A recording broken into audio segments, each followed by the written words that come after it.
Medieval life was tough. Most people worked hard, often just to survive. But even then, people found ways to have fun. Entertainment was not a luxury. It was a big part of daily life. It helped people forget their troubles, even just for a little while. Everyone, from kings to peasants, sought out enjoyment. They did this in different ways, of course. But the basic need to laugh, to relax, and to be entertained was the same. Life was harsh. So, fun was important. This fun came in many forms. Sometimes it was just simple games. Other times it was big public shows. It could be quiet, like telling stories by the fire, or loud, like a big feast with music and dancing. Entertainment helped people connect. It brought communities together. It was a break from the endless work. It was a chance to celebrate. And often, it taught lessons too. It was a reflection of their world. It showed what they valued. It showed what made them happy or what made them scared. It was always there, woven into the fabric of medieval existence. Life in the Middle Ages was not easy. Most people were farmers. They worked long hours in the fields. They faced hunger, disease, and war. But even with all these hardships, people needed to have fun. They needed to relax. Entertainment was not just for the rich. Everyone had their own ways to pass the time. It was a way to escape from the hard reality of daily life. Often, entertainment was simple. People made their own fun. They sang songs, they told stories. This was especially true in villages and small towns. There were no TVs or radios. People gathered in homes or at the village green. Someone would play a simple instrument like a flute or a drum. Others would sing along. Old stories, legends, and folk tales were passed down this way. Storytelling was a big part of medieval life. It connected people to their past. It brought them joy. Games were also popular. Many were simple games of skill or chance. Dice games were very common. They were played by everyone, rich or poor. Sometimes people gambled with dice. Board games also existed. Chess came from the East. It became popular with the nobility. But simpler games, like those similar to checkers or backgammon, were played by many. These games often had different names in different places, but the idea was the same. People sat together and played. It was a quiet way to compete and have fun. Physical activities were also a part of everyday entertainment. Children played games much like they do today. They ran, they jumped, they played hide and seek. Adults also enjoyed physical contests. Wrestling was common. So was running races. Sometimes men would try to lift heavy stones or throw weights. These were simple contests. They were done for bragging rights. They built community spirit. The church played a big role in medieval life. It also influenced entertainment. Feast days and religious festivals were important. These were days off from work. People would go to church, but then they would celebrate. There would be processions, there would be special meals, often there would be music and dancing. These festivals broke up the monotony of life. They gave people something to look forward to. Music was everywhere. Even in humble homes, people might have a simple lute or a pipe. Minstrels traveled around. They would sing songs and tell stories.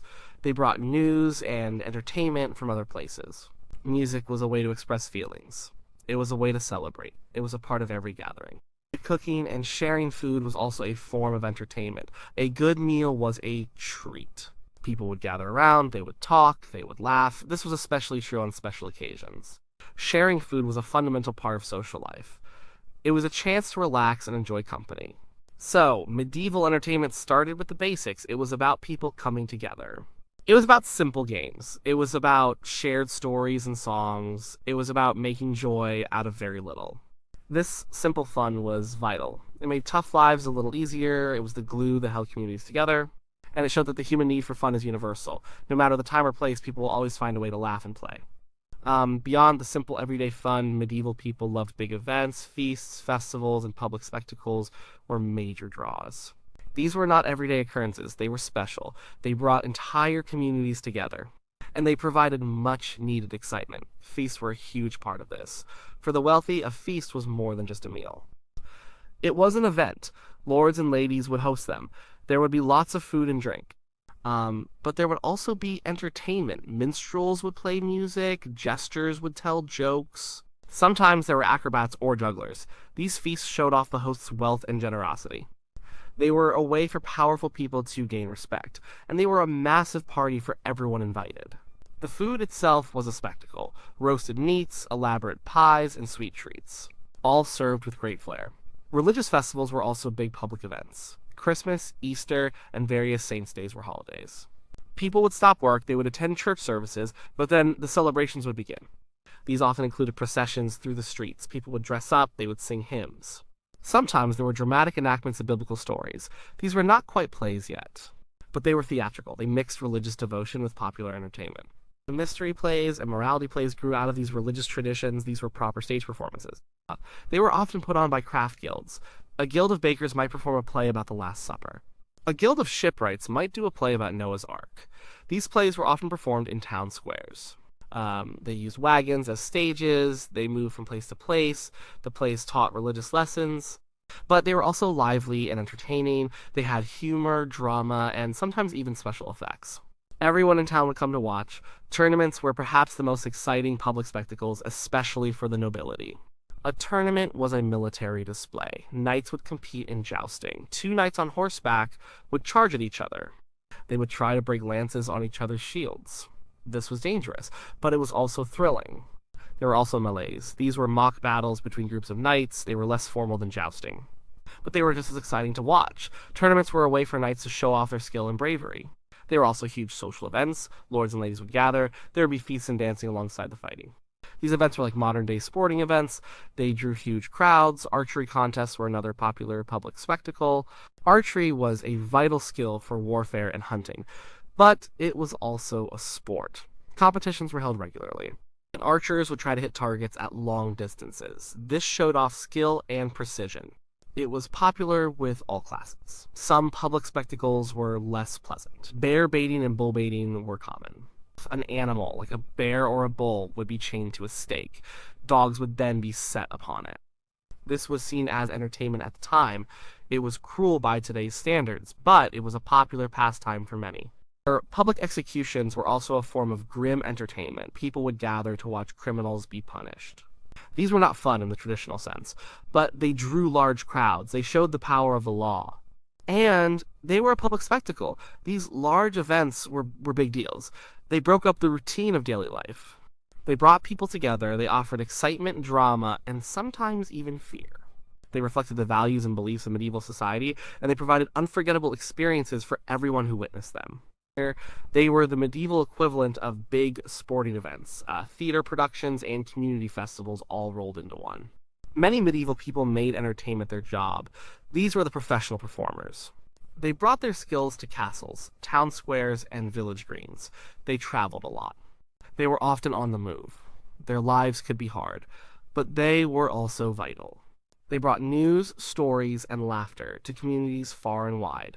Minstrels were a big part of this group. A minstrel was a versatile performer. They could sing, they could play instruments, they could tell stories. They often composed their own songs, or they would adapt popular tunes. Minstrels would travel from court to court. They performed for nobles. They would also perform at public gatherings. They were the news reporters and pop stars of their day. They kept people informed. They kept them entertained. They often carried a lute, a harp, or a small drum. Their skills were highly valued. They brought culture and joy wherever they went. Related to minstrels were troubadours and trouvères. These were lyric poets and composers. They were especially popular in France. Troubadours wrote in Occitan. Trouvères wrote in Old French. Their songs often focused on courtly love. They sang about knights and ladies, about romance and chivalry. They often had noble patrons. They were respected for their artistic talent. Their work helped shape the ideas of love and honor in medieval society. Jesters or fools were another type of professional entertainer. They were often found in the households of kings and powerful nobles. A jester's job was to make people laugh. They told jokes. They performed tricks. They might make fun of people, even the Lord himself. But they had to be clever about it. Jesters were unique. They could often say things that others could not. They sometimes offered advice or criticism through their humor. They wore colorful clothes. They carried a marat, a mock scepter with a carved head. They were a special part of court life. Acrobats, jugglers, and tumblers also traveled around. They performed at fairs, markets, and feasts. They did amazing physical feats. They juggled balls or knives. They walked on tightropes. They did handstands and flips. These acts required great skill and practice. They were exciting to watch. They brought a sense of wonder to people. They showed what the human body could do. Storytellers and bards also played a key role. They kept oral traditions alive. They recited long poems and epics. These stories often told of heroes, battles, and ancient myths. They were the keepers of history and legend. Their performances could last for hours. They captivated audiences with their words. They transported people to other worlds. Puppeteers were also present. They would put on small shows using puppets. These shows often told simple stories. They could be humorous or moralistic. Puppets were a way to bring theater to people in a portable format. They were popular with children and adults alike. Animal trainers also performed. They might have trained bears to dance or monkeys to do tricks. These acts were often controversial, but they were popular. They showed the bond or sometimes the control between humans and animals. The life of a traveling entertainer was not easy. They were often poor. They had no fixed home. They faced dangers on the road. They were sometimes viewed with suspicion by the church. But they were also essential. They were the carriers of culture. They spread news and ideas. They brought joy and distraction. From the grand halls of a castle to a muddy village square, these performers were a vibrant part of medieval life. They connected people. They made the world a bit brighter. They were proof that art and performance are always needed. Beyond the big spectacles, medieval people also enjoyed many games and sports. These activities were a common part of leisure time. They ranged from quiet board games to rough team sports, and they were enjoyed by all social classes, though sometimes in different ways. Board games were very popular. Chess was a favorite among the nobility. It was a game of strategy. It reflected the tactics of war and politics. Playing chess showed intelligence and foresight. It was a serious pastime, but simpler board games, like tables, similar to backgammon, were played by many more people. Alkirky, a game like checkers, was also common. These games provided a quiet way to compete. They were played in homes, taverns, and castle halls. Dice games were everywhere. They were easy to learn, they were portable, people played them for fun, but often they played for money. Gambling was a big part of medieval life. It could lead to problems, but it was a common way to pass the time. Dice games were simple, but they offered the thrill of chance. Card games started to appear in Europe in the later Middle Ages. They quickly became popular. Playing cards were expensive at first, but they became more common over time. They offered new ways to play games. They added another layer to gambling and social interaction. Outdoor sports were varied. Hunting was a major pastime for the nobility. It was not just sport. It was a way to practice military skills. It was also a way to get food. Lords would go out with hunting dogs and falcons. Commercial falconry, hunting with trained birds of prey, was especially prized. It showed skill and patience. For peasants, hunting was often for survival, but it was still a physical activity. And it provided meat for the table. Fishing was also common for all classes. It provided food. It was a peaceful way to pass the time. Team sports were rougher. Early forms of football were played. These games had few rules. They involved many players. Villages would compete against each other. The goal was often to get a ball to a specific landmark. It was more like a brawl than modern football. But it was exciting and physical. Wrestling was also a popular sport. It tested strength and skill. Cudgel play, a type of stick fighting, was another common pastime. These sports were physical. They let people let off steam. Archery was both a skill and a sport. English longbowmen were famous warriors. But common people also practiced archery. It was important for defense, and it was a fun competition. People would set up targets. They would try to hit them from various distances. It built strength and precision. Simple village games were also common. Quoits, throwing rings at a peg, was popular. So were horseshoes. These games did not need special equipment. Anyone could play them. They brought people together in their free time. Children played too. They had dolls made of wood or cloth. They played with hoops and tops. They played hide and seek and tag. Kids then were not so different from kids now. They found ways to run around and use their imaginations. Gambling was a common thread through many of these games. Whether it was dice, cards, or even bets on a wrestling match, people loved to wager. It added excitement. It offered the chance of gain or loss. These games and sports were more than just ways to pass the time. They were part of social life. They built friendships. They fostered competition. They provided exercise. They were a necessary part of the human experience. They showed that even in a world of hard work, people always made time for play. And that play often looked a lot like the games we still enjoy today. Medieval entertainment was not just about passing the time. It had deeper meanings. It played crucial roles in society. It helped people cope with their tough lives. It brought them together. It even taught them things. Understanding medieval entertainment helps us understand medieval people better. One big reason entertainment was important was escape. Life was hard. Disease, war, famine, and constant labor were realities for most people. Entertainment offered a break. It let people forget their worries for a while.